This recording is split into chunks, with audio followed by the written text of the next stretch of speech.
建築署嘅安達臣小學項目係首批喺香港運用混合式組裝合成建築法興建嘅學校，融合咗混凝土組裝合成建築法同傳統嘅現場紮鐵釘板嘅建造方法。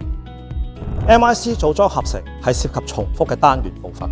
包括3層嘅課室、5層嘅洗手間、地面嘅茶水間同所有樓梯間。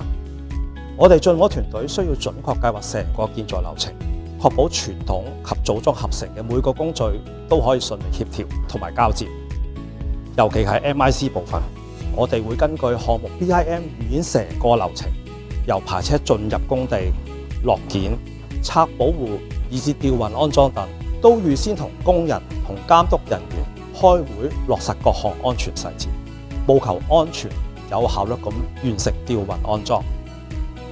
模組喺內地廠房製造完成後，經陸路通過皇崗口岸運送到香港工地，吊裝合併而成，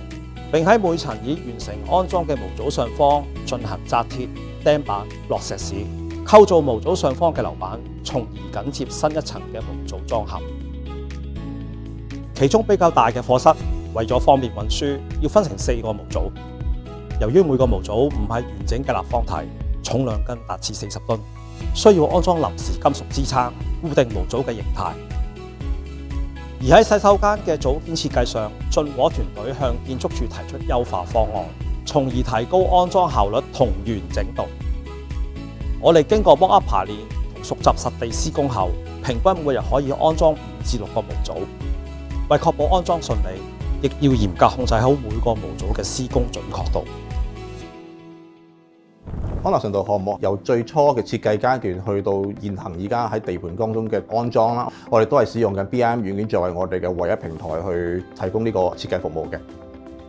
咁喺傳統 2D 圖上面嚟講，我哋當然可以清晰地理解到個空間嘅嗰個3維概念啦，每一個細節啦，每一個物件之間嘅關係。咁個好處就係我哋可以容易判斷到究竟其實有冇啲潛在嘅碰撞問題。之前一啲例子圖紙上係冇反映到嗰個嘅物件嘅，因為基本上，但係其實喺現場工地度係見到呢個物件嘅時候咧，原來係同我哋一隻土生活係已經係有碰撞呢一樣嘢。咁我哋希望喺邊嗰度咧，先將嗰個嘅設計部分咧係完全睇清楚、夾好晒，係冇任何碰撞問題，先至喺工地當中去施工嘅時候咧，係令到工地第一安全係一定可以提高嘅。咁第二個 quality 亦都一定係會即係會好咗啦，因為始終我哋會係控制晒成個嘅 design 先嘅。咁第三部分就係免卻一啲 redundant work， 因為始終都係會令到個工程嘅時間同埋嗰個嘅費用咧係一定會有所提升嘅，都係。喺呢個項目入邊，我哋嘅整個團隊同業主緊密合作，投入咗大家嘅專業知識去完善唔同嘅設計嘅方案。